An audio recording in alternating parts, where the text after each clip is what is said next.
to do is thank everyone for coming and hope that the temperatures continue to go up.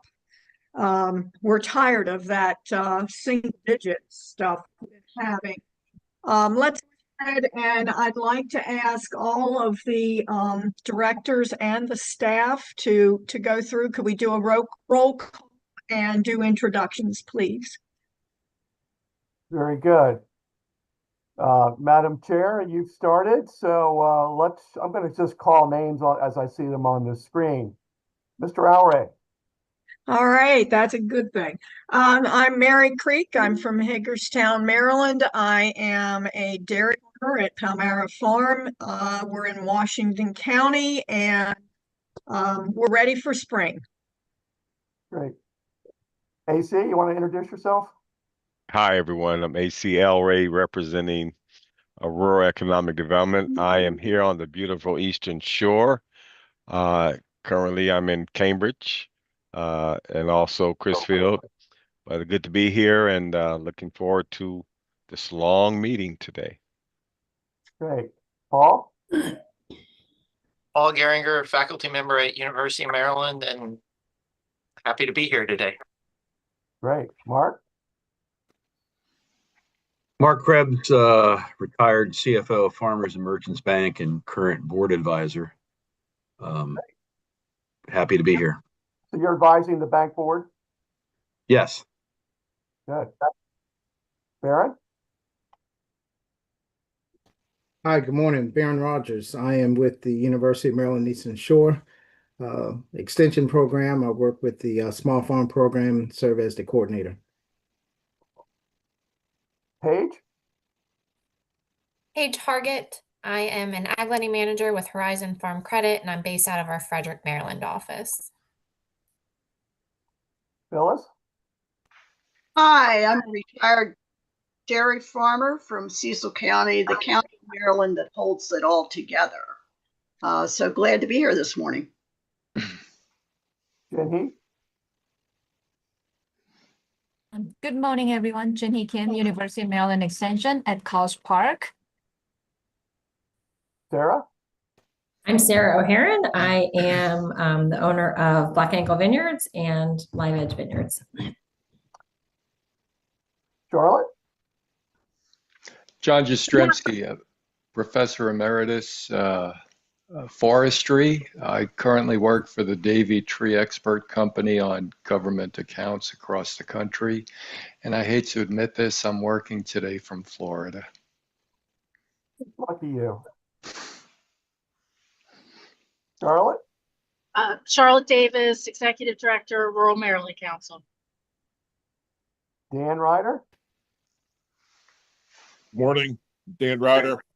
My day job, I work for DNR Forestry. I'm also president of the Rural Maryland Foundation. Joe? Good morning, everyone. I'm Joe Malone, the Agricultural Programs Manager with the Maryland Department of Commerce. Did I miss any board members? All right, we have a quorum. Let me introduce the staff. I'll start. I'm Steve McHenry, Executive Director. Let's go to Stacy. Hi, Stacy Kabasic, Assistant Director. Brittany. Good morning, Brittany Rawlings, Financial Program Specialist. Let's see here. Jill.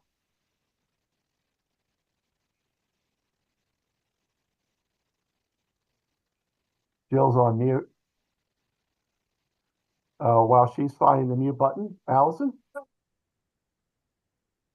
Hi, everyone. Allison Rowe, Financial Programs Officer and Program Coordinator of the Next Gen programs. Manachi. Good morning, Manachi and Software Assistant Attorney General for Commerce and Counsel. And Jill, are you able to unmute? Apparently not. You all know Jill. And Brian. Hey, good morning, everyone. Financial Programs Officer. Did I get everybody? All righty. Sorry, I was on the phone with Victoria. Oh, was she on? She's coming No. on by phone? Not yet. He's gonna be there soon. Okay. All right, well, we can go ahead and continue on with the agenda, Madam Chair. Okay, the next item for us is the approval of the previous board minutes. Those were sent out by email in our packets. Do we need any time to review those, or is there a motion we can entertain about accepting? Motion to approve. Second. Okay, any discussion? Hearing none. Can you please say your name when you do that so I can? Okay. Just say your name when you're making a motion, please, and seconding. I did not catch either one of those. I think it was Phyllis and Paul, I believe. Yeah. Yes. I made the motion and Phyllis seconded it. Thank you. Okay, any other discussion? If not, we'll go ahead and have a vote. All those in favor of accepting the minutes, say aye. Aye. Aye. Thank you. Opposed? Motion carries. We'll next move to our guest speaker, Mr. John Hickman, and I'll let Steve go ahead and introduce him to all of us. Very good. We're very pleased this morning to have John Hickman, who's the director of the Beacon Unit at Salisbury University, as well as a grad student colleague of his, Carolyn Pusey, to report on the findings of the most recent county by county economic impact of ag, forestry, and the seafood industries in Maryland. Beacon has done this research for us and produced a report. I believe 3 previous times. This will be the 4th time. And it's been 4 years since we did the last study. We did the last study using pre-pandemic data. We let the pandemic years flow by. And so the recent study, the 2025 report, uses 2023 data sets. So that's post-pandemic. So we thought it would be prudent to see what the economic impact is of our traditional rural industries after the end of the pandemic. And we're delighted to turn things over to John and Caroline. John, do you need to share your screen? Yes, I'm going to do that, and hopefully this is going to work out okay. Oh, I got to send a request to be able to share it. Yeah, can you let John in, please?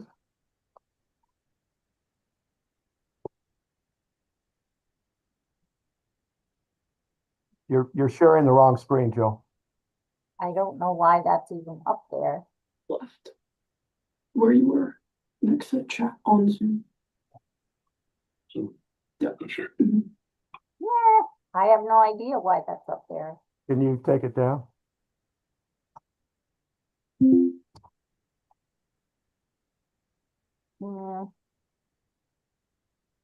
Stacy.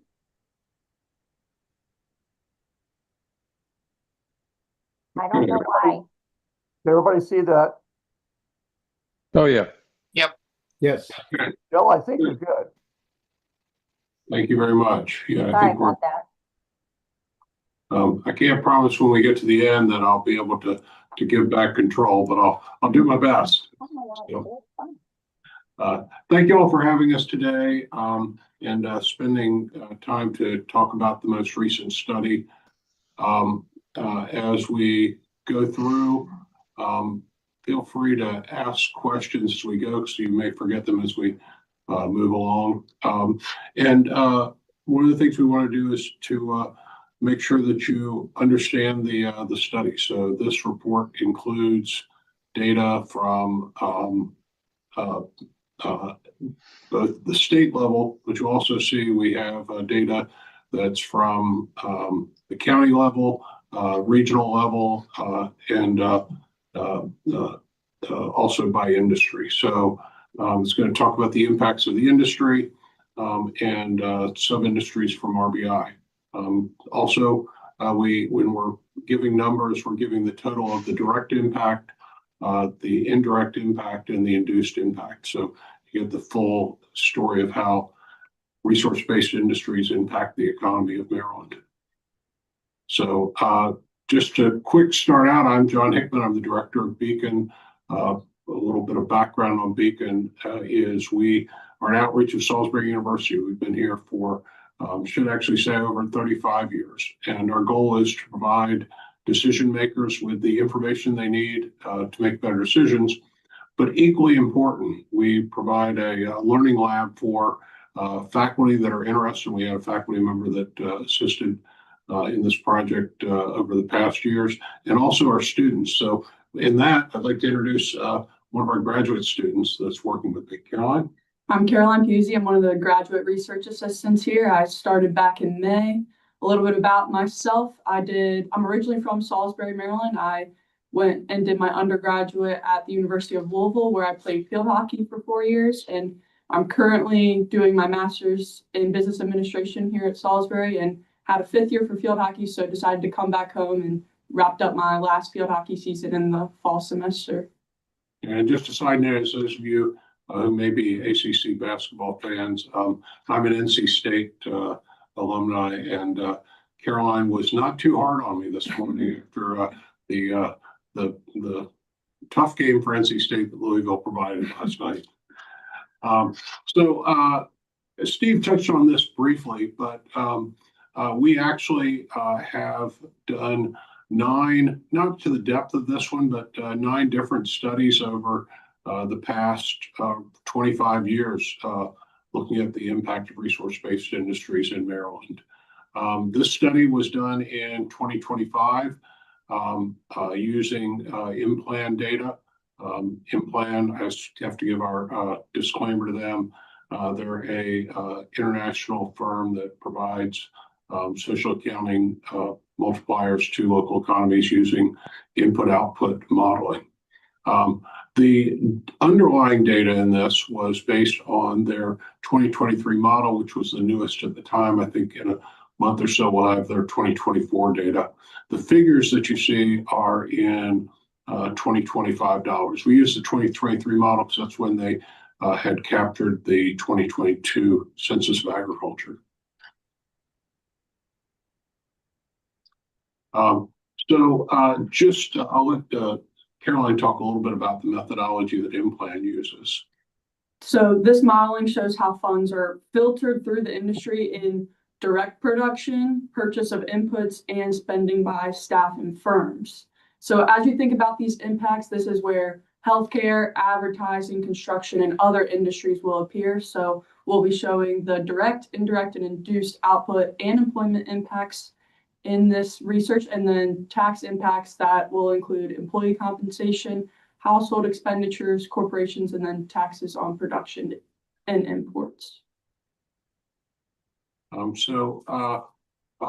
One of the things that is different in this one, and we talked with Steve about this, in the last year and a half, IMPLAN provided a more vigorous modeling software, which allows you to combine different regional areas. And so just a note, IMPLAN is based on the impacts within a defined geography. So if we ask for the impacts in Caroline County, it'll show the impacts there.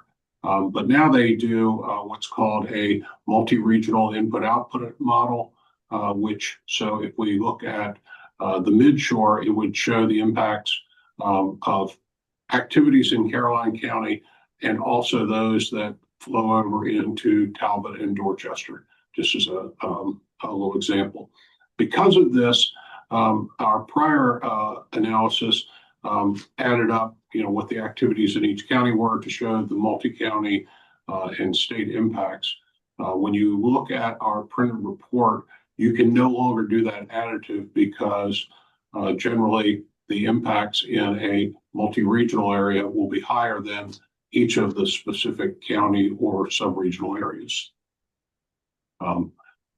Also, just as we did in our 2022 report, the equine industry and aquaculture industry are treated a little bit differently. The equine industry, from implants modeling, it picks up those sort of direct equine, the raising of horses, feed directly to those horses, those type of things. The American Horse Council also does a report on their impacts, which does a much deeper dive. They have to do a lot of surveying to understand what are the tourism impacts of the equine industry. What portion does the equine industry count for within parimutuel betting, right? But in implant, it looks at hotel industries as one entity, and we don't have the scope of work to then break down that. Let's just say 20% of hotel visits are related to equine. So just so you know, the Horse Council's modeling shows the equine industry produced about $2.9 billion in total economic impact statewide. Likewise, the seafood industry that you'll see in here shows the impacts of what you might think of as the wild catch part of the seafood industry, and also the processing. So the processing may include aquaculture. However, when implant models the production of seafood that's cultured, it's treated within agriculture because they look at it just like raising chickens if you were raising oysters. So that cultured portion falls in there.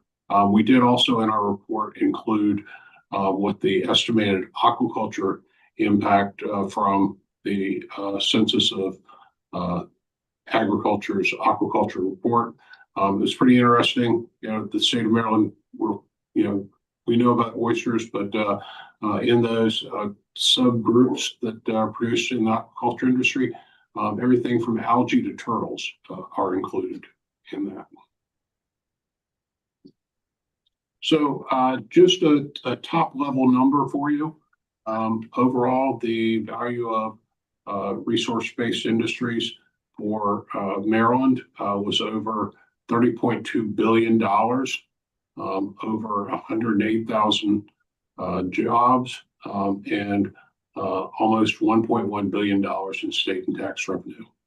To look at that on where resource-based industries impact Maryland's economy, they produce about 6.5% of our personal income. They produce 5.6% of our GDP and 3.4% of total employment. So as you see, they represent a really significant and crucial element of Maryland's economy. Next, taking a look at the output broken down by our industries. These outputs include direct, indirect, and induced impacts, as stated before, total to produce the overall value of production generated for each industry. The ag industry output was nearly $5 billion, which is a 55% increase from 2022. Next, the support industries increased 56% from 2022 with about a $20 billion output. Next, the forestry output increased 25% from 2022 with a $4 billion economic output. The seafood output was up 10% from 2022 at over $300 million. And then lastly, the total RBI output was approximately $30 billion in 2025, which was a 50% increase from the last 2022 study. Where we resonate with legislators, and this is both at the state of Maryland level and in our counties, total ag tax revenue was over $247 million. This was an increase of about 180%, or not 180%. This was 180% of the 22 numbers. A lot of this is due to the fact that commodity prices post-COVID era were quite high. And also because of that, the transfer payments in agriculture didn't have as much of a drag on the tax impacts at the federal level. Our support industries had a 35% increase from 2022 with over $702 million in tax inputs. Total ag and agricultural support industries were almost $950 million. Adding in the forestry tax revenue, which was 6% higher than 2022 and resulted in almost $140 million. Finally, the seafood industry contributed just under $12 million for a total tax input of over $1.1 billion.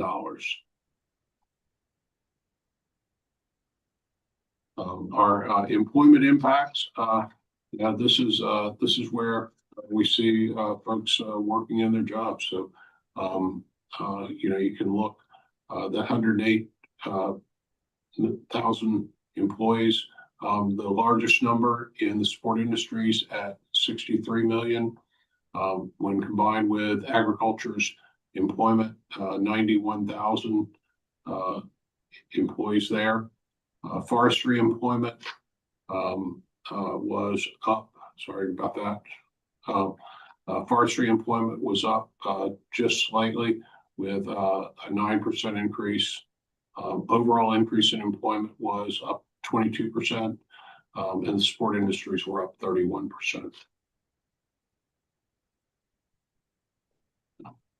So the following here are the counties associated with each region for the regional data on the next slide. So all of these counties may differ from what we may think is in Western Maryland, Central Maryland, things like that. These regions have been used in the report historically by MARBDICO, so we stick to that. And the following regional outputs will show these counties within the regions. Okay, and I discussed this with Steve 3 years ago, 4 years ago, and these are defined through the state of Maryland. So looking at regional output, if you look here, you will see resource industries. The largest increase regionally was the upper shore of the Eastern Shore, which was at $2 billion, which was about 100% increase from 2022. The area with still an increase, but the lowest increase was in Appalachian, Maryland, with an increase that was only up 15% from the prior study. And this is all output. So the agriculture, sporting industries, seafood, and forestry. And now breaking down into ag and sport industries.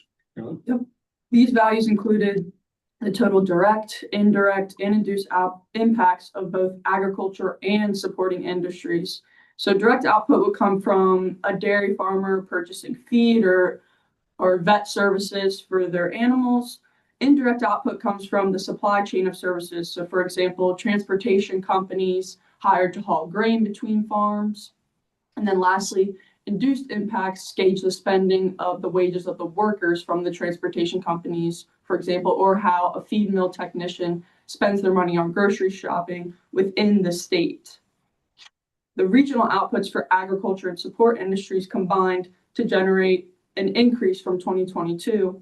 Southern Maryland faced the lowest increase compared to 2022 with only a 7% increase, but still an increase nonetheless. And then the Upper Eastern Shore produced nearly a $2 billion increase in its output, which was a 120% increase from 2022. All right. So forestry output, looking here, the forestry output, we saw some decreases in some areas, particularly as you may be aware, the impacts of the Luke Mill in Western Maryland, and on the Lower Eastern Shore, we had a 63% decline from 22, with still producing $109 million in regional outputs. that was due also to some mill closures on the Lower Eastern Shore. However, positive there, Southern Maryland was up 72% from 2025, generating $72 million in output. And then the last industry we will take a look at regionally is seafood. Seafood was up 10% overall from 2022 in all direct, indirect, and induced impacts. Direct impacts for this industry would include fishermen purchasing more fuel or engine purchases from local suppliers to help produce the seafood. Indirect impacts could be the engine suppliers' purchases of parts, iron, and transportation through the supply chain. Lastly, induced economic output examples would reflect fishermen, fuel distributors, and others in the industry spending their wages on other industries in Maryland, like household, housing, groceries, and healthcare. Some regions faced declines for 2022, with the largest decrease being in Upper Eastern Shore of Maryland with a decline of 35%. Western Maryland, although generated over $12 million in economic output, which was a huge increase from 2022, as their numbers were $0 in output. And then finally, some regional tax impacts. Here, the largest increase we saw overall was the Eastern Shore of Maryland, Upper Eastern Shore of Maryland, with an increase from prior years of 105%. All regions had a growth, but Southern Maryland had the smallest increase with 12%, but still producing 120%.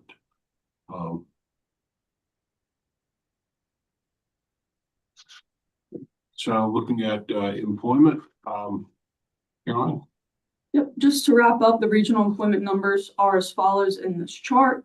All but 3 regions showed an increase in employment from 2022. Overall employment was up 22% for the state of Maryland, and the largest decline is in Appalachian Maryland with an 8% decrease from 2022. Appalachian Maryland still produced nearly 8,000 employees regionally, and then both the Upper and Mid-Eastern Shore had the highest percentage change at 28%. Upper Eastern Shore had nearly 8,000 employees as well, and the Mid-Shore had almost 12,000 employees. All right, so thank you all, and I'll stop sharing so I can see you a little bit better. Great. Thank you so much, John and Caroline. Anybody have a question for them? What was the overall, I'm sorry, this is John speaking. What was the overall decline in Appalachian Maryland? On the last slide, I missed that. So in Appalachian Maryland, there was a 8% decrease from 2022 in regional employment. Okay. Was that primarily due to the forestry industry impact and the loss of the Luke Mill? That would be a large contributor to that, Steve. Yeah. We didn't isolate that. You can't isolate one thing, but the Luke Mills, that rippled through so many, not just the direct jobs there, but all those support jobs that went through in that operation. Other questions? I have a question. Can you talk about what the seafood production in Western Maryland is? Pardon me? I was just wondering what seafood production in Western Maryland is happening. You said it went from 0 to, I think you said $12 million. I'm just wondering what is happening in Western Maryland with seafood. Well, just because of where it is. Seafood processing, right? So if you have anywhere that was processing fish products, further manufacturing of those products, right? So those are captured in there. There's also some freshwater fisheries that occur in Western Maryland that we saw. So certainly, again, not the impact. I will tell you, this year we really dug into some of the detail of what the commercial catches in Maryland are. And I was surprised at some of the species that show up on the commercial catcheries of the state. I talked about turtles in the aquaculture production, but they also show up in the wild catch numbers for the state of Maryland. Not picking on the terrapins here. Yeah, we have a turtle farm in Caroline County. We actually have funded. All right. There you go. So that's new, and that's new since 22, because you said it was 0 in 22. That's just probably, did a new processor come online, or it's just, I'm just curious because it's such a big change. Well, so they may have come online. The other thing that we saw in some other counties that were not showing impacts in our 2022 study. The other piece that comes in here, the data comes in the way that people report their activities.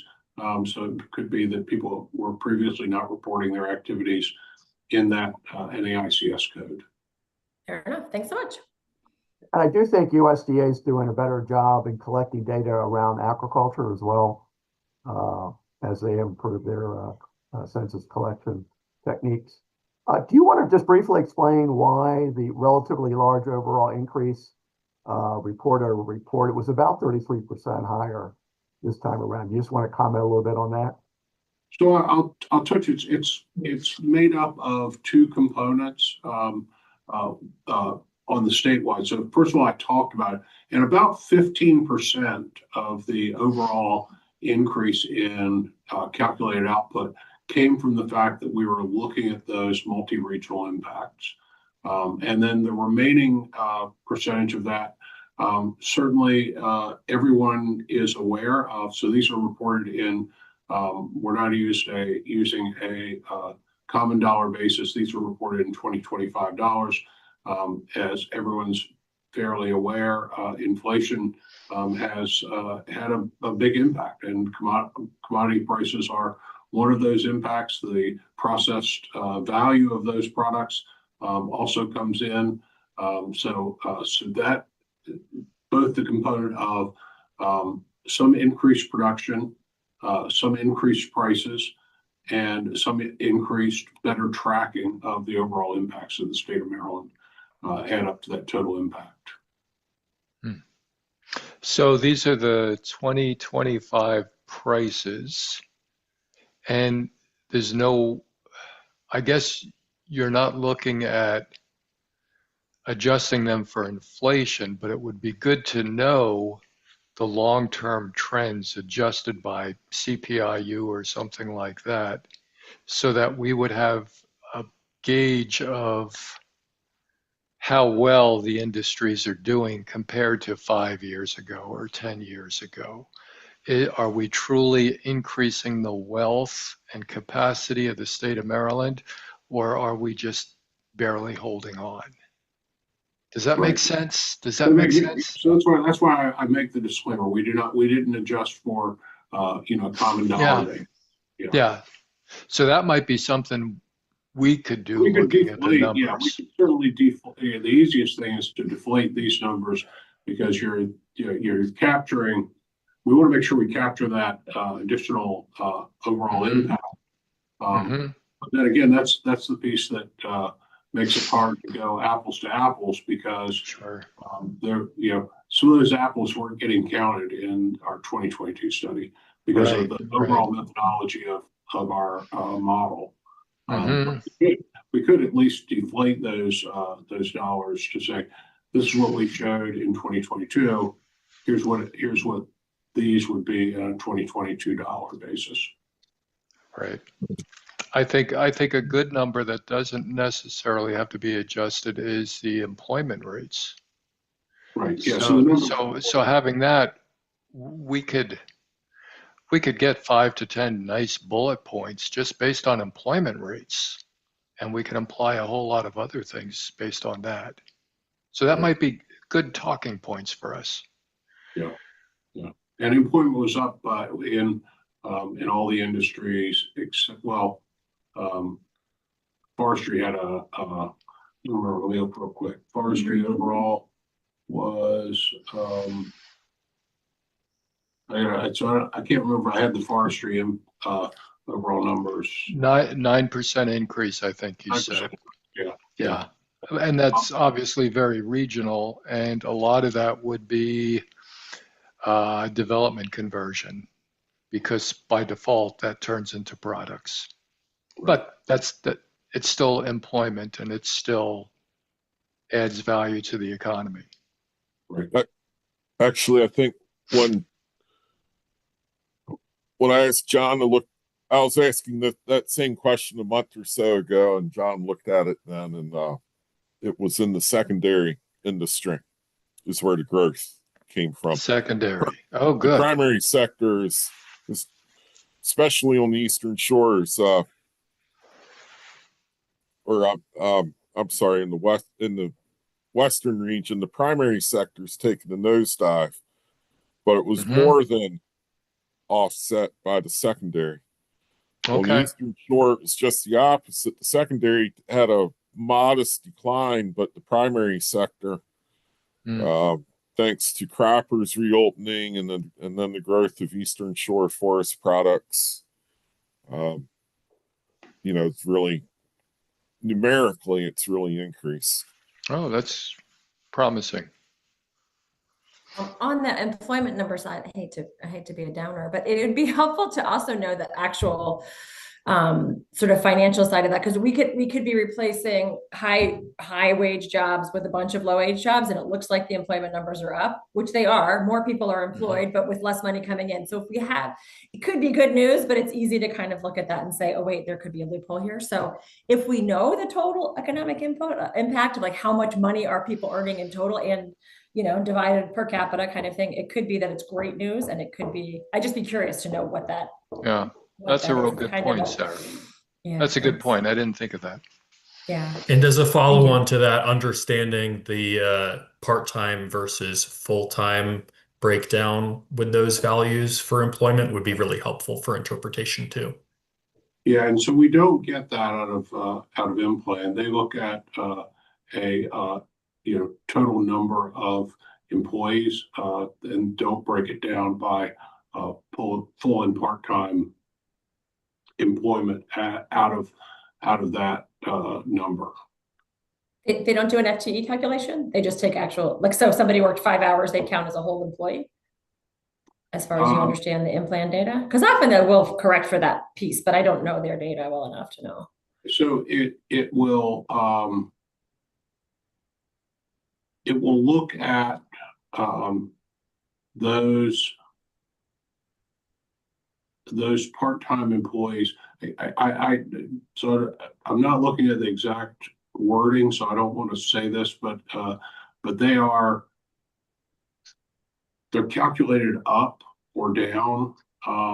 But someone that's working 1 hour wouldn't necessarily count in the employment, if I remember correctly. But when you get to I don't want to say this. When I'm attributing things to the study, I don't want to say exactly, but you will get some people that are less than full-time that are counted in the employment count. Okay, thanks.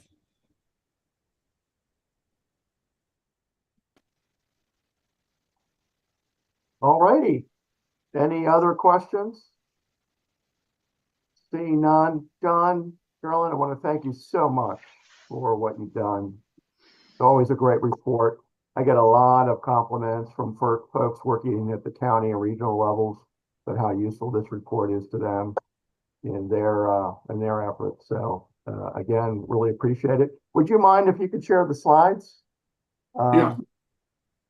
Yeah, I'll get those to you. And the other thing, I'll look and do a quick calculation, deflating the values back to 2022 for you, and then I'll also I can look at how I'm going to do the income per employee number for you. I might be able to get that for you pretty quickly, but I want to make sure I'm not making a calculation that is saying something that it shouldn't. Right. Great. Thanks so much. All right. Thank you all. Thank you. Good day. Awesome. Thank you again. All righty. We are privileged this morning to have another guest speaker, none other than one of our own, Charlotte Davis, who is going to talk about the Rural Health Transformation Program. This was the big rural health aspect of the One Big Beautiful Bill that Congress passed last summer. And Maryland's going to get a very large amount of money. And some of that money is targeted in an area that maybe in MARBDICO's mission space, maybe not. But we wanted to at least provide some background for you because we may be needing to make some decision in this area in the next month or two. So Charlotte, if you have the capacity to brief us, I know you're not in your office right now, please do. Yep, I apologize, but I'm parked. So I'm in my car. I appreciate the opportunity to talk a little bit about the Rural Health Transformation Program. The state of Maryland and the Maryland Department of Health applied to the Center for Medicaid Services the end of last year as part of a $50 billion rural health transformation program. We got notice that in the end of December that we should expect to receive $168 million to be distributed across 3 pillars. So the first pillar of the application is for workforce development, working with the area health education centers. The second pillar is to improve service delivery, focusing on telehealth and mobile care, integrated care. The last pillar is encouraging Marylanders to eat healthy, a food is medicine pillar, and that's where the Rural Maryland Council comes in. There are 2 separate funds related to all of these pillars. One is the Impact Fund. That is for those projects that have already been identified, they are shovel ready, and they are ready to go. The Maryland Department of Agriculture is a part of that, related to the cold storage program, as well as the Department of Housing and Community Development for grocery stores. And then the Rural Maryland Council, we're part of the Transformational Fund. So this is competitive grants. We will be releasing a request for proposals coming up in the next couple months. And we're targeting aggregation food hubs and procurement policy. So the first part will be helping those small, mid-sized farmers access, aggregate and to distribute food. And then the second one is looking at those procurement policies, those infrastructure, procurement programs, e-commerce, to help farmers get into institutional procurement. So we're looking at right now releasing that RFP in April, similar to it'll run concurrent of the existing RMC grant programs.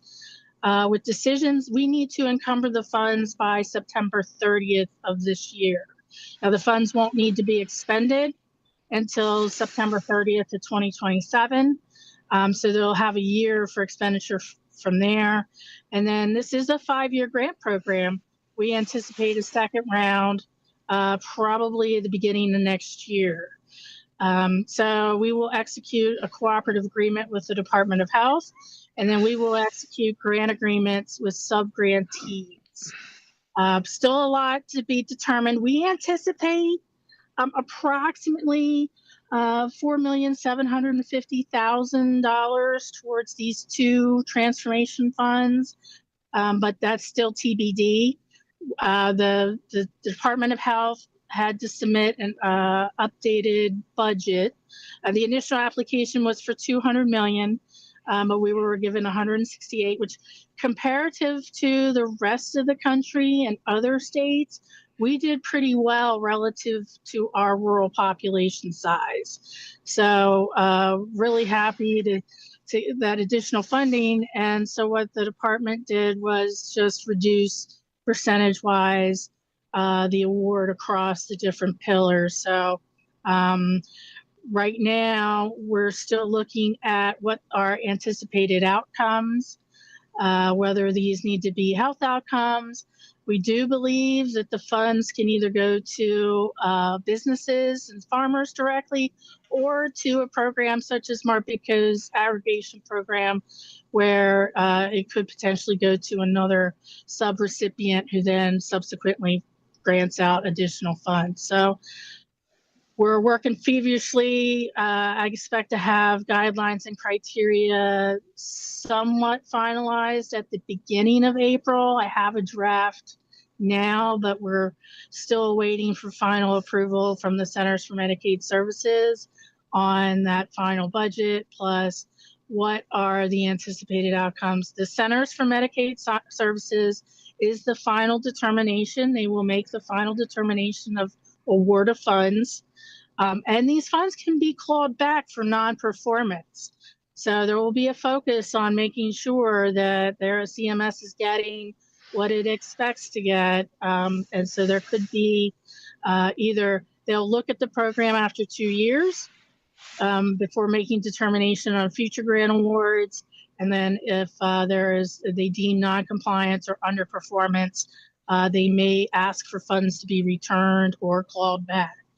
So still pretty much a work in progress. The department worked under a really compressed timeline, and we were under a compressed timeline for these, but we anticipate opening the program in April. The deadline somewhere in middle July for applications. I'm working on the application now with decisions somewhere in August and final notification in September. So it's pretty exciting with this, and happy to answer any questions. Yeah, what was the RMC share of the fund? $4,750,000 approximately. I don't have the final award. We do receive an additional staff person, so it's probably a little bit closer to 5 million. But that's still subject. That was what we submitted to CMS in the updated budget. So I have not, the CMS is still reviewing that final budget. And how much of that 4.7 million is in the food bucket? Both, all of it. It's divided into 2 sections. One is for the aggregation in the food hub development, and the other is for procurement. And I would just explain a little bit more about the procurement side. What does that mean? So looking at those policies, e-commerce, tracking systems, ways to encourage, looking at maybe the state's procurement goal, looking at ways that we can reform procurement policy, master contracts, cooperative agreements to allow more farmers to participate in institutional procurement. It's still, we're still looking at the strategy because part of me says, the state has that goal of 20% from the large scale procurement. So somebody working on creating benchmarks, accountability in that system, as well as things like tracing, right? A lot of these smaller farmers don't have the ability to trace exactly where their food comes from. So maybe some infrastructure related to that, but probably more on a focus on that e-commerce, digital platforms, and data dashboards. So the money cannot be used to purchase food. Right. So we're talking or about vouchers. Or vouchers, right? And Yeah. it cannot replace SNAP. It cannot be used for the Maryland Market Money Program. Right. So we're talking hardware, software, equipment, cold storage, training. And training? Yes. Okay. So, vehicles. So there's an overlap potentially with MARBDICO's local farm and food fish aggregation program, which is a statewide program. The Assistant Secretary and the Director of Rural Health presented to the Food System Resiliency Council a couple of weeks ago, and there was a lot of discussion about this program. Of course, the folks in the urban areas were concerned about being left behind. obviously, there's potentially no need to buy the same aggregation equipment twice in a rural area. So I've been trying to think this through, but Charlotte needs to get more guidance from the CMS about how this works, what the outcomes are. And as we discovered with handling federal money previously, sometimes the strings can be pretty complicated to try to adhere to in terms of reporting and that sort of thing. Does anybody have any questions for Charlotte? I think this is amazing. This is really, really a monumental grant, and I wish you the best as you navigate this. I don't know if I'd want to be. I don't know if I'd want to be in your shoes right now. It's going to be a monumental lift. It's exciting. So, Charlotte, April, you'll know what you can do, and then you're going to put out an RFP in July. We'll put it out at the end of April with with applications due in July. Okay. So that's a little later than what I was originally thinking if we were going to try to utilize our aggregation grant program in a way that, sort of maximizes the effectiveness of that program with the new money. But we'll talk more about that when we get to the aggregation grant discussion.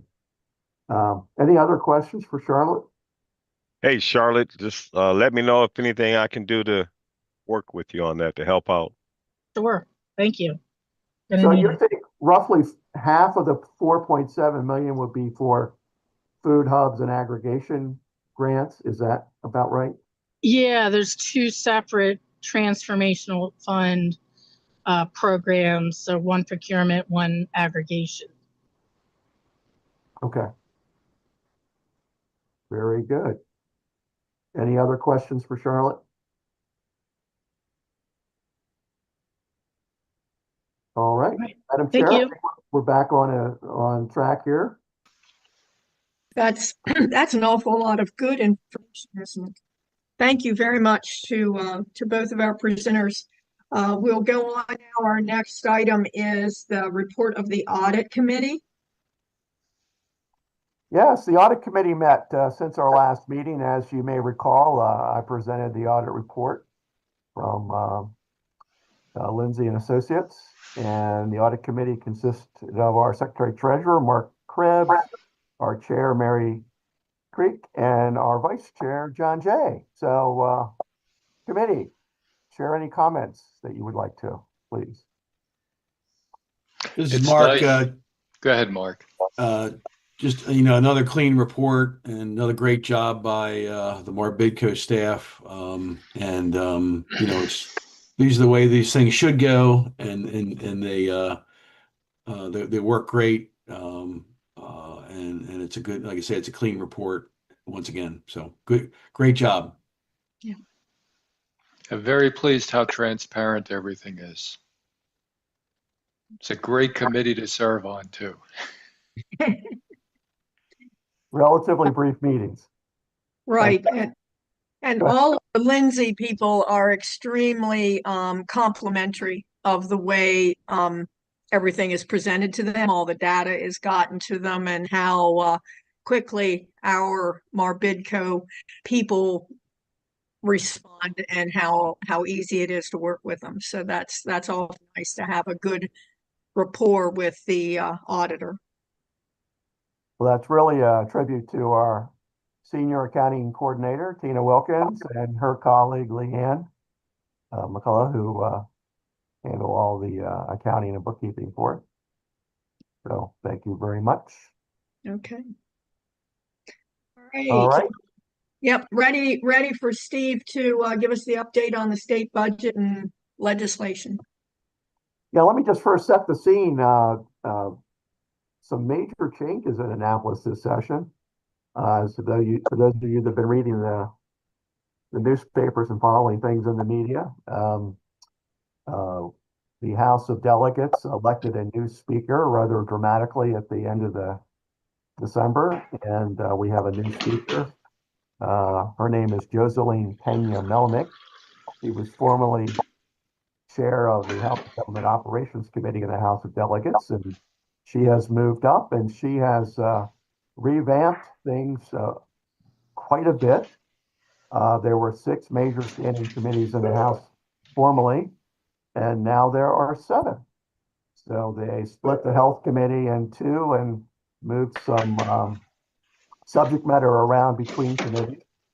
And of interest to us, I think, potentially, is the Speaker has directly appointed the membership of a bipartisan rural caucus. So 10-member rural caucus, co-chaired by Delegate Jeff Greist from the Mideastern Shore and Delegate Natalie Ziegler, who is a farmer in Montgomery County. And so they have been meeting now every Tuesday morning at 8 o'clock. They met this morning. And they have been doing some educational, informational briefings. Initially, they'll do that for 2 more weeks. And then they're actually going to discuss pieces of legislation to weigh in on and work with the House leadership on. So this could be a fairly significant improvement of rural concerns being advanced to the leadership of the House of Delegates, and perhaps maybe see appropriate action taken. Just a little bit of historical context. Many years ago, we had a very active rural caucus in the General Assembly, consisting of the regional delegations from Western Maryland, Southern Maryland, Eastern Shore, and Harford County. And those delegations actually led to the creation of the Rural Maryland Council's programs, as well as MARBDICO. So the rural caucus has not met in recent years, and so this could be a significant development for rural communities, and hopefully will be an aid to the industries that we serve at MARBDICO. So it's a very interesting development there in the House of Delegates. Now, in terms of the state budget, I think, as you all know, the state's had some unexpected challenges, some of which have been created by the federal government with the loss of federal employees and the implications around the loss of Medicare funding, et cetera. State was facing about a $1.5 billion budget shortfall coming into putting the FY27 budget together. The State Spending Affordability Committee recommended some guidelines as to how to tackle that by reducing the structural budget deficit by at least $600 million going forward, that sort of thing. So the governor's put together a budget that slows the growth of spending at state agencies. Most agency budgets increase by about 1%, which historically is very low.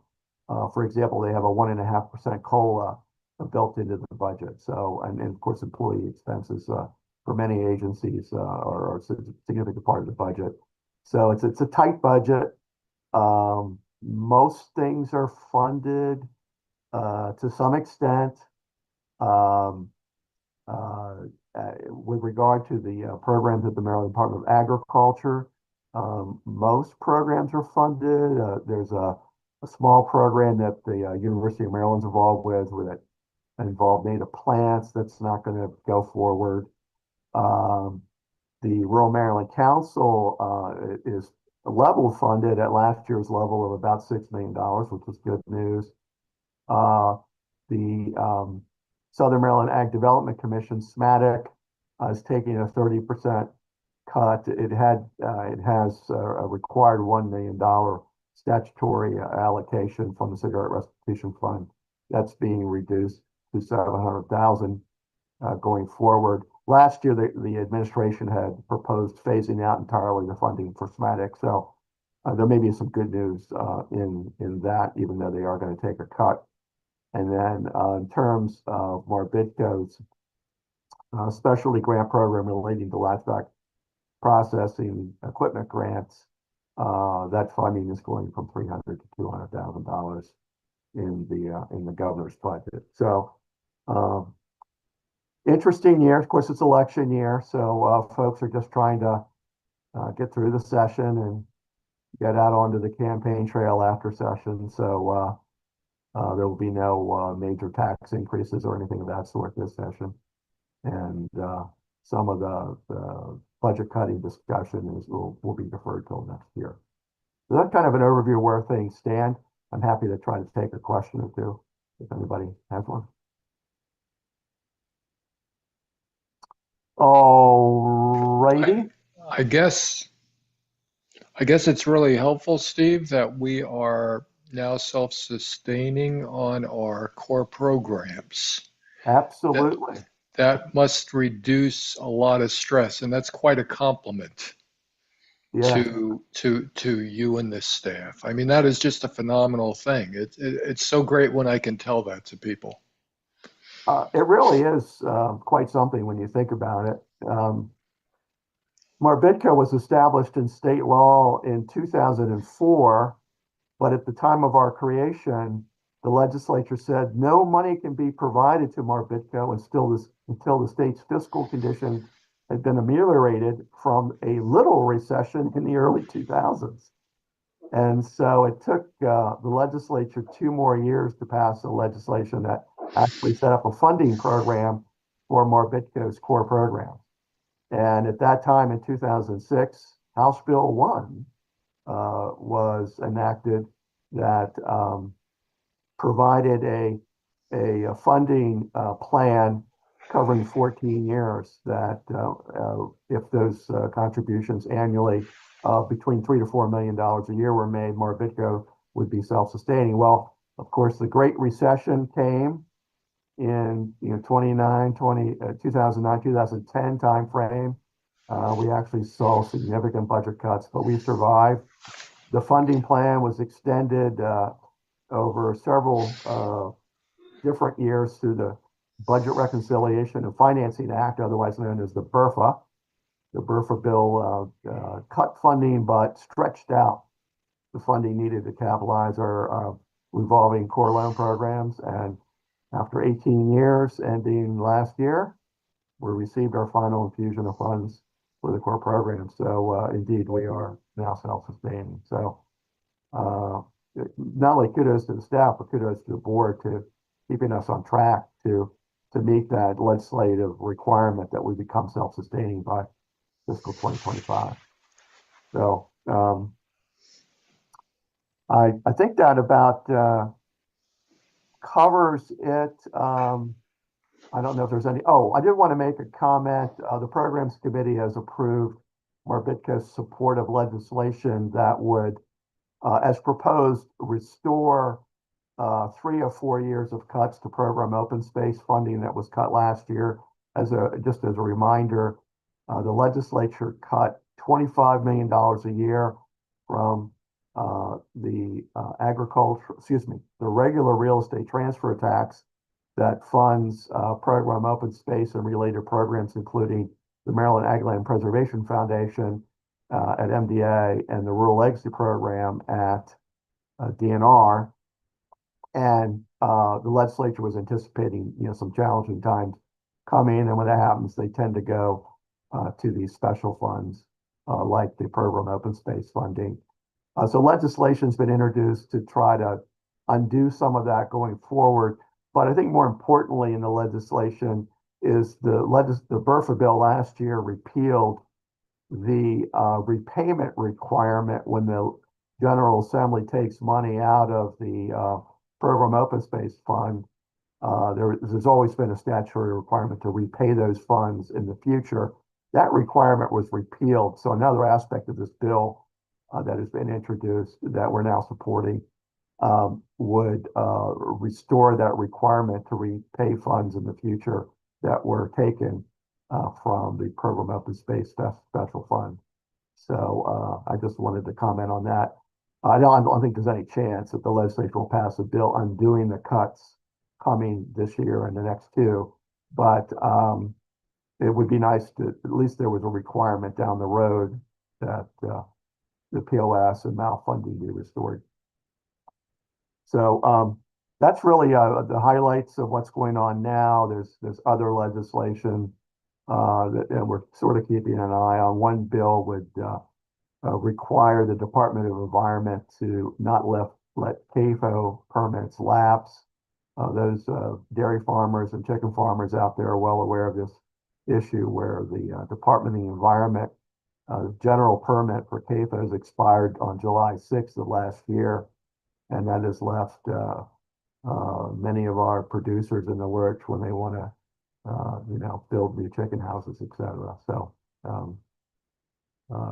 not that that's going to directly affect the current situation, but at least hopefully prevent it in the future. So that's really all I have, unless somebody has a question for me about the budget or the legislative session at this point. Hey, Steve. All righty. Seeing none, we can, Madam Chair, go into the MARBDICO budget update section. Hey, Steve, I think you've got a question. It's just kind of quiet. I'm not sure. Yeah, I heard something too. Is that UAC or?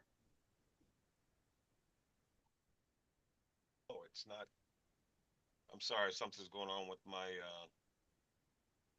can you hear me? We can, faintly.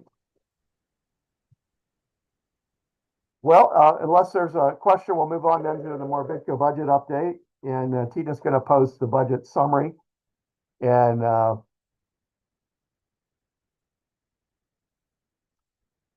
this is as of December 31st. So it's about 5 or 6 weeks old. You can see there how we're doing at the halfway mark in the fiscal year. Reverted funds are coming in just slightly more than originally budgeted.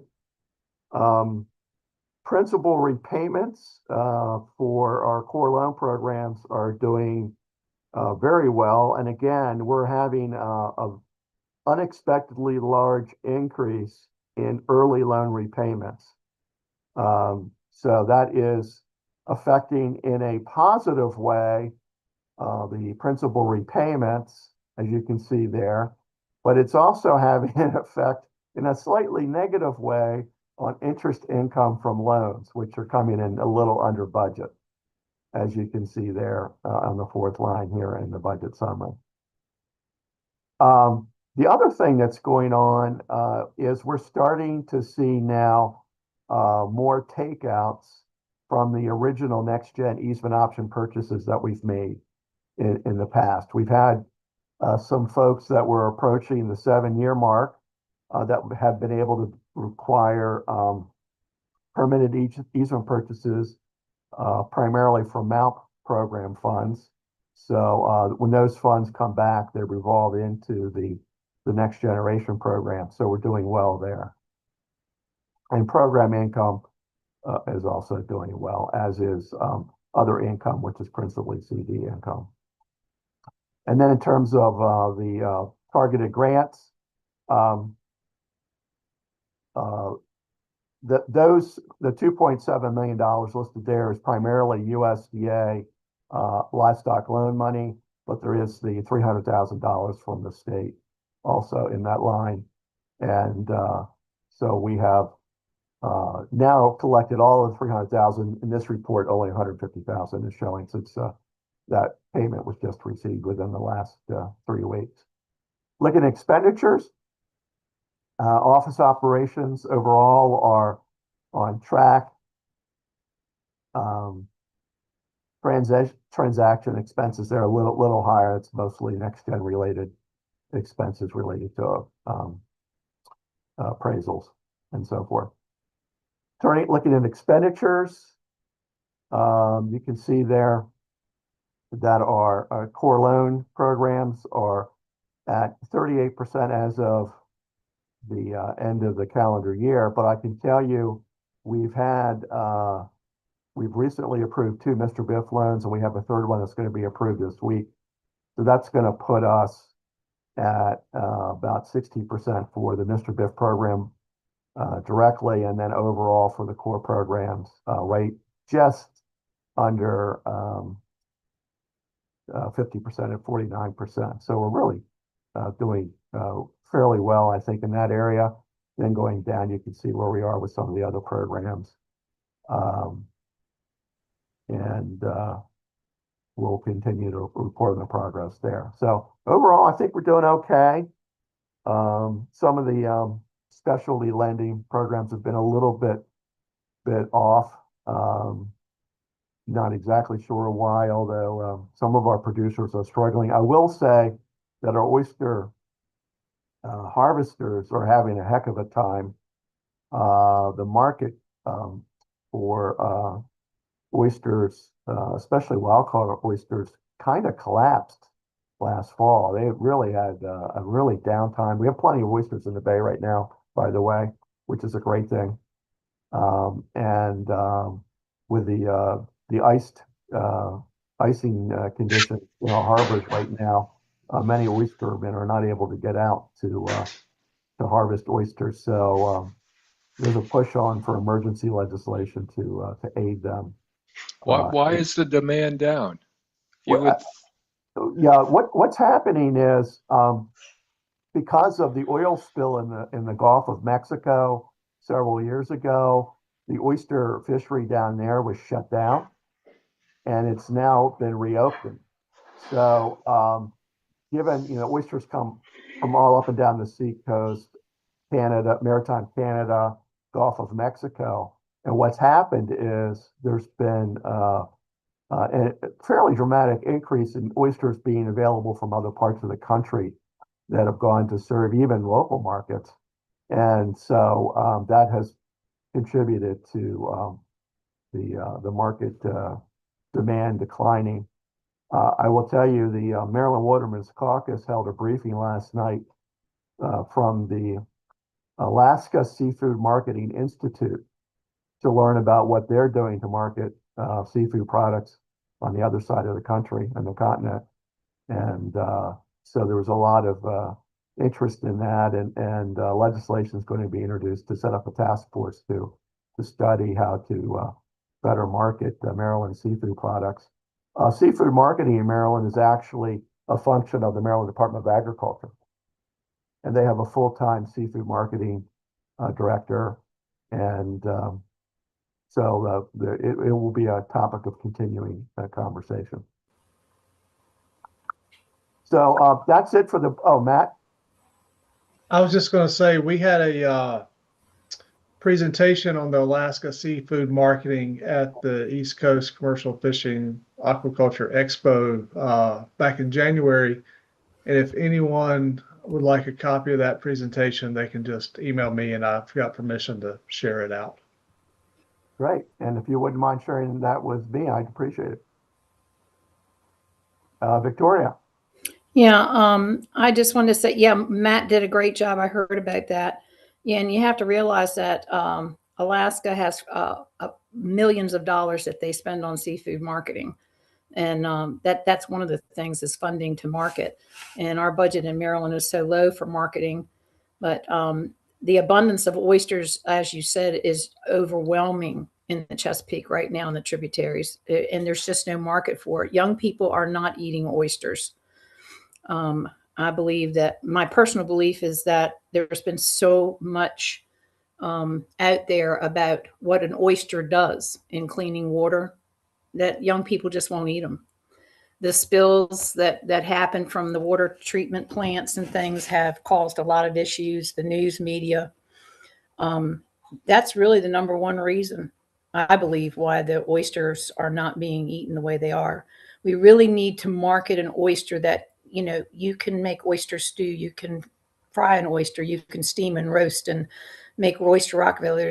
There needs to be a big promotion for commercial oysters.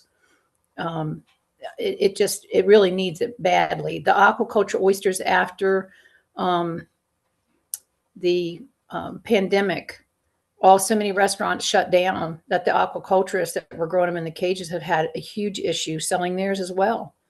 And if you're growing them in cages, they get too big, and the only place they have to sell them to is sanctuaries, in the summertime. So the oyster market it really needs a huge push and more information about oysters and why they won't hurt you instead of why they will hurt you. Yeah, I think Maryland's marketing budget, not counting the staff, is about $180,000 a That's year. correct. And the Alaska budget, I believe, was $22 million is what I It's heard. huge. It's Yeah. huge. Yes, it is. It is. And really the Maryland seafood marketing has been so concentrated on catfish, and that's what they've concentrated on for the last several years to get that predator out of the water. But it really has hurt the commercial watermen terribly, and the aquaculturists as well. We need to really push the oysters right now. So I think we'll see some legislation on this potentially being enacted this session, potentially. So any other questions about the budget? All right, we'll move on then to the loan loss reserve and average loan interest rate. Just to update you, the loss reserve is at 2.54% as of the end of the calendar year, which is a couple ticks higher than last time you saw this. And the average loan portfolio interest rate is now at 4.55%. That is an all-time high. So, and that's actually good news because we, during the pandemic, dramatically lowered our interest rates on existing booked loans as a result of what was going on in the marketplace in a very low interest rate environment at the time, as well as providing pandemic relief to our borrowers. And we weren't sure how long it was going to take to recover to get to our 4% target rate, but we're there. We've been there for at least a year now, and we're now well over. So the good news there related to our self-sustainability. Dan, you have a question? Yeah, Steve, what caused that? Was it just the low interest loans that we had? Did they just get paid off, and now our portfolio is dominated by the higher?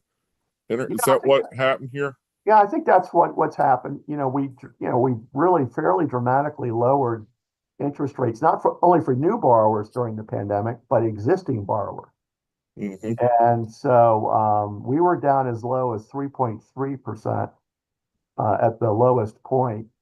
And we weren't sure how long it was going to take to recover, but our typical Mr. Biff loan today, our rate is 4.75% in the participation program, and it's a little higher, not at the outset, but over time with the direct loan, Mr. Biff loan. So I think that's the majority of why we're seeing that increase. Yeah, and the loan loss reserve, is that higher than our target? We don't have a target per se. We're an economic development small business lender, so we're anticipating taking more credit risk than a commercial lender, for example. So commercial bank would not want to see loan losses anything approaching 1%, let alone 2.5%. But this is the booked loan loss reserve. Well, actual losses have been about 1.25%. So we're reserving more than what we've seen in actuality historically, but we don't want to overstate the equity position on our balance sheet. So that's why we do this. Yeah, right. I think Mark is next. Yeah, I just had a quick question on the loan loss reserve. You and I talked, I guess it was last meeting about, and there was some of the older age loans you said needed to have their ratings adjusted. Yep. We've adjusted that. You may see that later. Yep. Perfect. Thank you. That was it. All right, we can move on to early loan repayments. I think I mentioned this. So here you can see the number of loans paid in full. These are all loans paid in full by fiscal year. And 19 loans paid off last year, 14 so far this year. Tina will scroll down. You can see here the loan programs. And then, so we have 272 loans paid off in full. But this is really sort of the wild card in our and the challenge with some of our budgeting is the number of borrowers that don't keep their loans to maturity. They pay them off early, And of course, that's great because that money revolves back into revolving loan programs. But you can see here, we've had 8 loans pay off early so far this year at just under $2 million, which is approaching at the halfway mark the record number that we had in FY 2022 during the pandemic in the historically low interest rate environment. So, so as I mentioned, good news, principal's revolving back to relend. Bad news is we're not collecting interest on the money that we have lent out that we might have otherwise expected to receive. So just FYI. We can move on to the next item, which is the programmatic activities report. You've all seen that. I think it's sort of reflected in the budget, so I don't think I need to spend any additional time on that. But Madam Chair, we will go into the core loan programs update. We haven't done any direct Mr. Biff loans this year, but we've done now 12 participation loans with another one to be approved this week, which you will see in a few days after the loan committee reviews and approves it. So we're doing, I think, okay there. And I think business will pick up later this spring once the situation with the KFO permits resolves itself. We haven't done any agribusiness equipment loans so far this year. We generally only do a couple each year. No vineyard, hop yard, orchard planting loans this year. And we've done 1 forestry equipment loan so far this year, as well as 1 large animal veterinarian loan. So that's an update on the core loan programs. I'll move on to specialty loan programs unless there's a question. We've approved 7 Waterman's microloans so far this year. No shellfish aquaculture loans approved, but as you heard, the oyster market is down, and so folks aren't clamoring to get into the business. It's expensive to start a shellfish operation. I think that we've estimated the cost at about $15,000 an acre. The substrate, the oyster shell, is relatively expensive these days, as is the equipment. So folks are thinking twice about getting into oyster farming. And we've had no remote siting loans this year or rural business energy efficiency loans.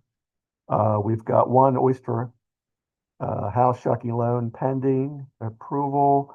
We have approved, I'm pleased to say, 1 livestock processing loan for a new slaughter facility in Cecil County. Unfortunately, we lost a slaughter facility in Cecil County to a fire 2 summers ago. So this should help replace that facility and provide additional capacity for our livestock producers, especially up in that region of the state. So we're happy to see that happen. We haven't done any Southern Maryland livestock processing loans this year. And unfortunately, the SMATIC fund for the equity incentive grants is depleted. I have made a request to SMATIC to take a look at that.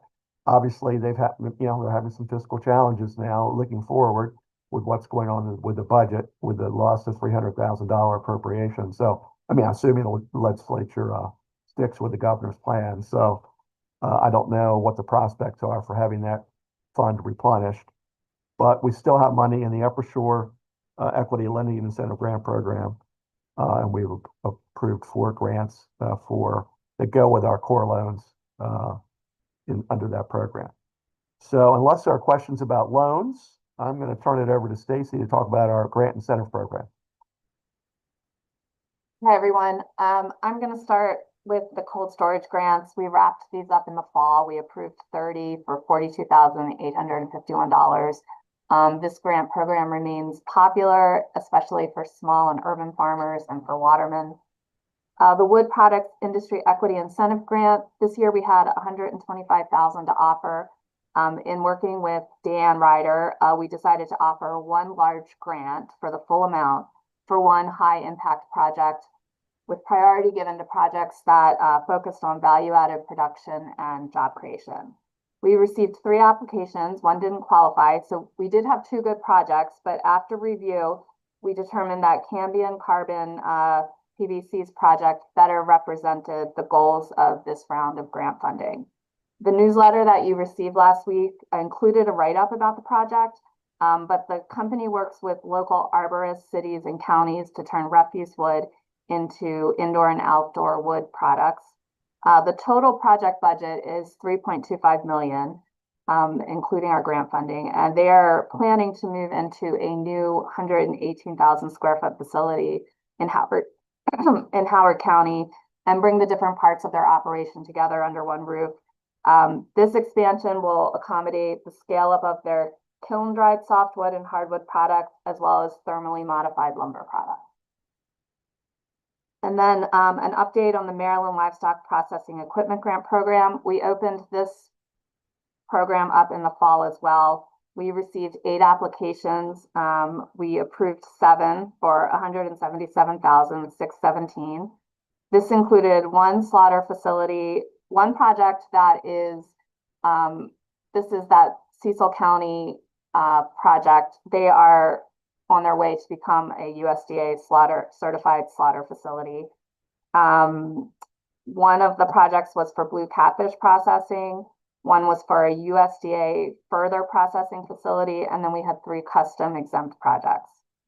Under the local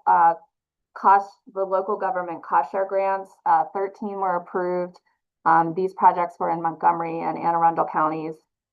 Under the Future Harvest Beginner Farmer Grant Program, we opened that up just in January, end of December, January. We've received 2 applications so far.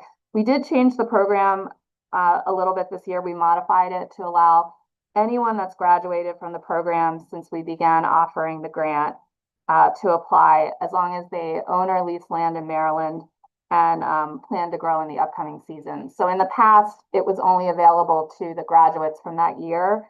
But what we found is that graduates of this program aren't automatically moving on to their own land to farm. Sometimes they are spending some years as a farm worker. So this way, if they graduated in 2022 and weren't able to qualify that year, they could apply now. So hopefully we'll get more applicants for that. And then just as an update on the local farm enterprise, the local farm and fish food enterprise aggregation grant program, we did approve, I want to say 2 applicants the last round, but I do have some updates to share.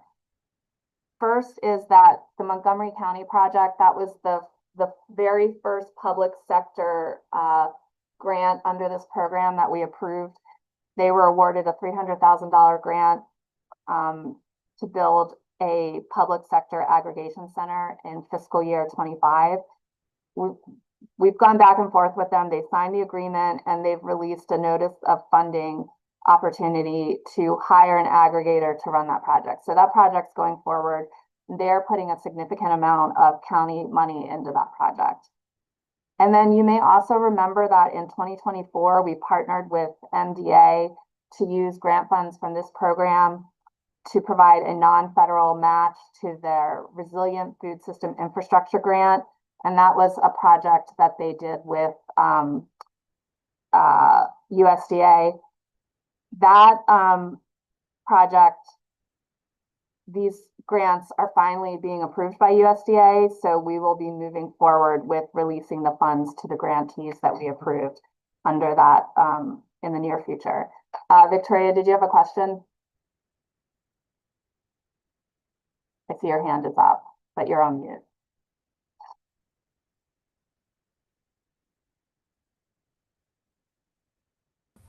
No, I didn't. I'm sorry. I hit it by accident. Oh, that's okay. No problem. So let's see, where was I? We haven't done any urban ag lending incentive grants in fiscal 26.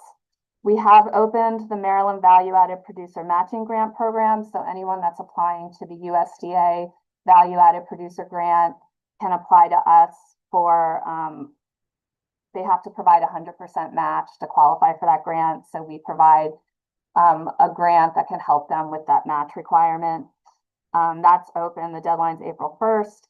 And then I think we're going to, I don't know if Steve's back, we're going to fund the Maryland Farm and Harvest video series again this year. It's a $35,000 grant that we give to MPT for that program. And I think that's something that you guys are going to approve. Either, I don't know, Steve, do you want them to approve it now or at some time later in the meeting? So I think we could do it now. I think we're going into the 12th season, if I recall correctly. And it's MPT's most popular locally produced show, which is amazing. And in my opinion, they've done a wonderful job over the years in putting together some pretty interesting segments. So I would recommend we continue to support the effort. Yeah, I would just say when I'm at conferences or trade shows that a lot of people do come up to our table and mention that they saw our support at the end of the program. So it is definitely like a positive way that MARBDICO is getting put in front of a large audience. Very good. Do we have a motion from the floor about continuing to support the Farm Harvest video series? Oh, It's so Sarah, and moved, I can Phyllis. move. I'll second. It's Sarah. I'll second. Right. Did we get that, Jill? Any discussion on this? I think, what did you say, Stacy? 35,000? Yes, that's what we've historically done. Mhm. Yeah. Yeah. Any discussion? Okay, we'll move to a vote. All those in favor of the motion, say aye. Aye. Aye. Opposed? Motion carries. Continue to support it. I know I have people walk in to our business and say, I saw you in a rerun, and they enjoy watching it over and over again, apparently. Okay. Any questions for Stacy about any of the grants? All righty. Madam Chair, we can move on to next gen, if that's your pleasure. And I think our colleague Allison, are you ready to present? Yep, I am pulling it up right now. Let me know if you can see that. We see something, although there it is. Okay. All right. Hello, everyone. Just going through the next gen numbers as always. So as you can see that we have processed and approved 3 applications this year. We are processing 1 currently. So hopefully look for that in the next week or so. We've only received 1 termination release back, but I've heard that there's a few in the hopper that are coming from mouth. And then the total of closed next gen projects is 44, and we have 3 that are still pending. And then that brings our preservation and to be preservation totals to just over or almost 4,800 acres. And then as you can see, this is just a breakdown of the counties and the acreage and to be preserved acreage for those counties. And then moving on to SANG, the small acreage next gen program, we have completed 2, or we've processed and approved 2 applications this year. Last year was a pretty good year for SANG. For the while, we had only had 4 projects, and then this year it's brought our total up to 7 closed and 1 still pending. And then as you could see, before with the 4 projects, it was just over 100 acres. So you can see that we have increased our preservation acreage up to 213 acres. And then, as always, there's a outline or breakdown of the SANG projects and acreage by county. And then if anyone has any questions, I'm happy to answer them or any discussion. Anybody Yeah, have any questions? Go ahead. I have one. Yeah. Up in the next section, you talked about products being terminated. What do you mean by terminated? Oh, yeah. So with the termination, so with next gen, we are buying an option, and that's like a temporary easement that we have. They give the next gen farmers up to 7 years to try and sell the permanent easement. And so when they do sell that permanent easement, we have to terminate our option so that the deed of easement for mouth can be recorded. Okay. So basically the termination, I should have stated it's a termination and release. So we're terminating and releasing our option so then that permanent easement can be recorded, and then also we're being repaid at the same time. So that money is revolving back into that program. Thank you. Yep. So And termination is a good thing. Yeah, and you saw in the budget, how well we were doing so far this year. Yeah. What I refer to as takeouts. We're being taken out Right. Correct. by, mouth in this case. Yep. We can consider termination basically successful completion of the project, hitting Correct. its goals, and yeah, okay, perfect. Yep. Very good. Questions for Allison? John has a question. I don't know if this matters or is something that we share with the public, but maybe we should change that word from termination to something else a little bit more positive. Something to think about, and I'm not really looking for an answer here, but I think when we present it to the public, I think we consider it a release and then partial release. But for legal, like for our internal stuff, for our internal MARBDICO, we call it a termination and release. Okay. Very good. Very good. And so for our attorney, it's a TR or a PR. Okay. Now, another question, and it might be playing devil's advocate here a bit. The first loan program that you went over, I think there were like 400 acres or 4,000 acres preserved, and the SANG was more like 300, 400 or so. Yep. Do we see this as a valuable conservation tool? Or do we see this as a whole? I see this as very labor intensive. What's the benefit cost to us? Well, okay, let me chime in here, John. Yeah. The next gen programs are primarily a beginning farmer land purchase assistance program. Yes. The secondary benefit is that in all probability, the land that's being purchased is going to be permanently preserved for agricultural uses.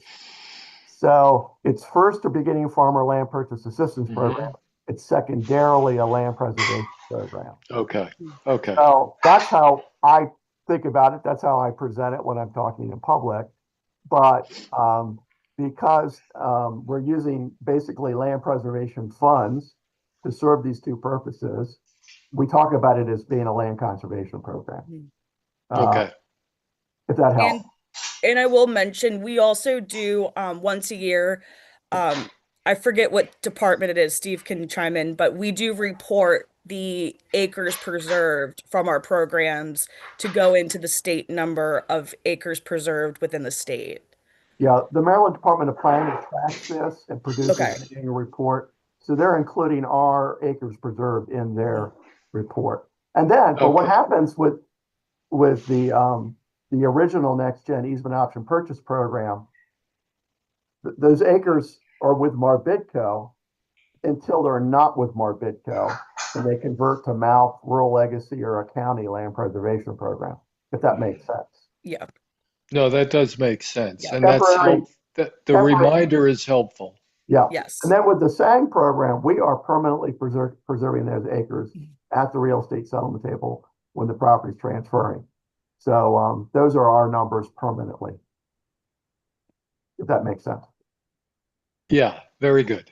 Well, actually, maybe not, because we're handing the easement then to Mount typically. So they We, become mouth acres. I stand corrected, I believe. yeah, once we assign the saying projects over, then yes, but we're still working on the assignment to officially go over. But yeah, that's a conversation I need to have with them. Dan has a question. Yeah, I think with our budget environment being as tight as it is, and there's a lot of eyes on every penny. What might be helpful for us now, Allison, I don't know how hard this would be, but I hope I'm not volunteering you to do something that's impossible. But it'd be really cool to find a case study amongst the properties that have benefited from this program that would not have otherwise been preserved had it not been for this program. Because I think one of the challenges that we have with this program is demonstrating how it is not duplicative of MALF and all the other easement programs out there. In other words, what makes this different? Well, this is different because it's quicker. To sell a mouth easement takes a minimum of 2 years. A next gen easement option purchase takes 5 to 6 months. And you're getting that additional benefit of the beginning farmer being able to enter the profession of food production because we're there. So I don't see this as duplicative. I see this as augmenting the land preservation efforts. Phyllis, So has a question. I'm sorry. So you know that, Stacy knows it, Allison knows it, now I know it, but how many of our legislative friends? I'm just Steve, I'm not complaining. I'm just trying to add some commentary that I'm intending to be helpful. Yeah, I hear you. I think maybe going forward, like we could always comment like in our, summaries that mouth runs usually on a yearly cycle where we are offering the program year round. Yeah, whatever makes this program different. And like all those points that Steve just rattled. Yeah. The one that you just made, I don't think you can ever hurt yourself by telling people how great you are. Yeah, the other thing I would add is mouth is now, because of the budget cuts, is now on a 2-year cycle. So they're making offers this year, and then they have to wait 2 years to do it again. There you have it. Yeah. So this program is rapid, and it creates and preserves jobs and industry, and it's preserving a piece of the landscape that the public has repeatedly said that they value the most. That's a wonderful program. I just think that we can't hurt ourselves by making sure that we leave no doubt in anybody's mind why this program is not quite like any of the other easement programs available. It's a national model. Phyllis has a question. Having been a participant in the MALF program, and my husband was chairman of the Cecil Land Trust for many years, which worked with the Rural Legacy Program. Many of these programs are not interested particularly in the smaller acreage that is critical to young farmers who are just starting out. So this program really fills a gap in that preservation model that doesn't always get MALF or Rural Legacy's interests. Yeah. Great point. Yep. Thank you. Absolutely. All right. Further questions? So I think that concludes the next generation portion of the agenda. We'll move on to the project acceptance report, Madam Chair. Yes. this is when we go back and give our formal approval of things that have happened with the Next Generation program, the grants and the loan programs that we've been working on, and many of us get involved with through email. We're going to formally accept those into our minutes. So I'm looking for a motion to do that. Mark Krebs, so moved. Is there a second? AC second. Thank you, AC. I was just going to say, Madam Chair, been 28 projects since the last board meeting is what's okay. In total. In total, yeah. Okay. Any other discussion? Okay, all those in favor, say aye. Aye. Aye. Aye. Aye. All right. Opposed? Motion carries. All the projects have been approved. Thank you. The next thing we go to will be MARBDICO's annual meeting and election of officers. I think, Yes. yeah. Madam Chair, 2 documents were sent out to the board pertaining to this. One is a description of the process and how it works under our bylaws. And then we also have the report of the nominating committee. And the chair, again, this year was Charlotte Davis. And I think she's able to report. I see her there. Charlotte, are you able to unmute? Hello. There we are. I am. Is this the nominating committee report? Yes, yes. ma'am. All right. I got here just in time. So doing double duty today. Want to thank my fellow committee members, AC Ray and Paul Goinger, for meeting to discuss the nominating committee. We issued a report. Want to thank Mary for her past service, for her thankless service for as board chair. For the next coming year, we are proposing as board chair John Jastrzemski, as the vice chair AC Ray, and secretary treasurer as Mark Krebs. That's my report, and I would move the slate as proposed. Second. Paul seconds. All right. Thank you, Paul.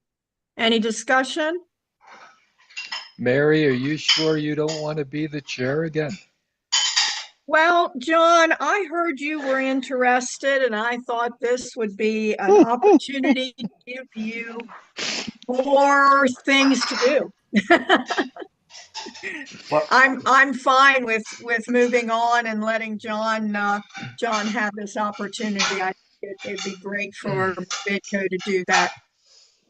yeah, if I could chime in here, I do want to heartily thank Mary for 6 years of service as chair, all through the pandemic years and all that. We've done so much, and Mary has just been such a wonderful leader for our organization, and it's such a delight to work with personally. So thank you so much.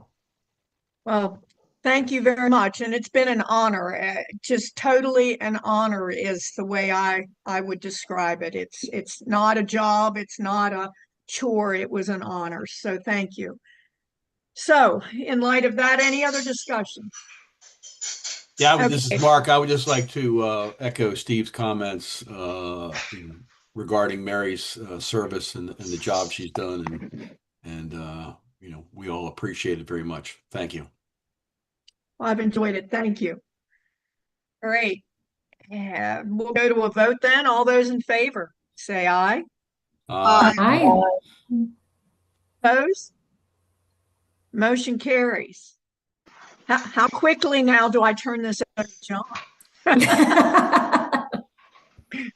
Perhaps you can hang on till the end of the meeting today. Okay. Oh, if I have to, I can. Okay, now we're on to the review of the year past and the year potentially ahead. I've provided some material to you related to our marketing and outreach efforts, our staff time analysis, how we've done statistically in the last calendar year. We do our most of our budget stuff on a state fiscal year, July 1 to 30th, but we do some of our administrative stuff on a calendar year basis, which is why you see some calendar year information, which I provided for your review. I also provided for you the operational plan for last year, as well as a proposed operational plan for this year. Not really any major changes from last year. You updated maybe a program or two and some things that we need to think about, but generally I think it's a pretty straightforward operational document, which we will follow for the coming year with your consent. So with that, we would need a motion to approve the FY26 operational plan. Okay. Do I hear a motion? I make a motion to approve. That's Okay, John. thank you, John. Is there a second? All seconds. Paul, thank you. Any discussion, any questions for Steve? Okay, we'll go to the vote then. All those in favor, aye. Aye. Aye. Aye. Aye. Opposed? Motion carries. All All right. right. We're next up, miscellaneous updates, Madam Chair. And I did want to make a comment that our most hardworking committee is the Loan Review Committee. It has jurisdiction over all of the core loan review and approvals, as well as some of the grant programs where we don't otherwise have a review committee. So it's a group that has a lot of business to do. A lot of it's done electronically, but it will meet as needed. We lost a long-time committee member, Mr. Joe Chisholm, who was a retired bank vice president and a retired chicken farmer, who was an original MARBDICO board member. And at the young age of 82, he decided he was going to step down from nearly 20 years of service on the Loan Review Committee. So we heartily thank him for a wonderful job. He was such an asset. But that leaves us with now 4 committee members. We need 3 committee members' consent to an affirmation to move forward with projects. And given how much work there is, not every committee member weighs in on every project that's before the committee.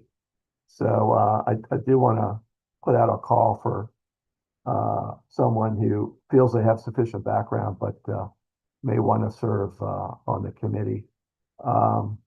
We have a great committee. Dan Ryder is a member of the committee. He's been a long time member of the committee. Steve Conley is a member of the committee as well. Pam Saw, who's a retired equine operator, and she has an accounting business, and she's a former MARBDICO board member and board chair. She continues to serve on the committee. And we have a retired Farm Credit Loan Officer, Keith Wills, who's on the committee currently. So we got a good group, but we do want to try to add 1 or perhaps 2 more members. So think about it. And, if you have any ideas, just reach out to me, offline and let me know. And we'll see if there's a way we can deal with that.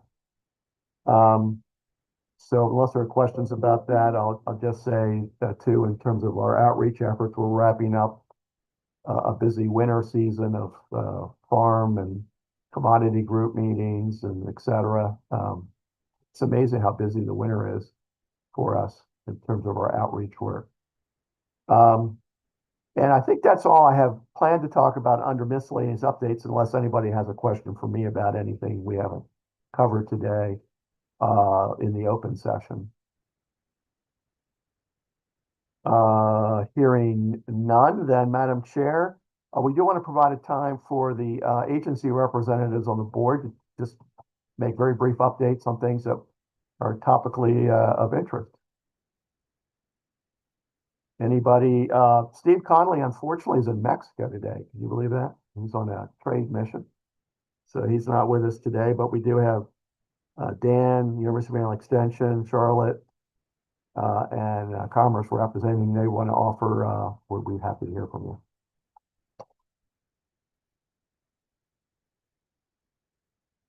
All right. Now it's time for members to bring up anything they want to bring up relative to things that we might want to know.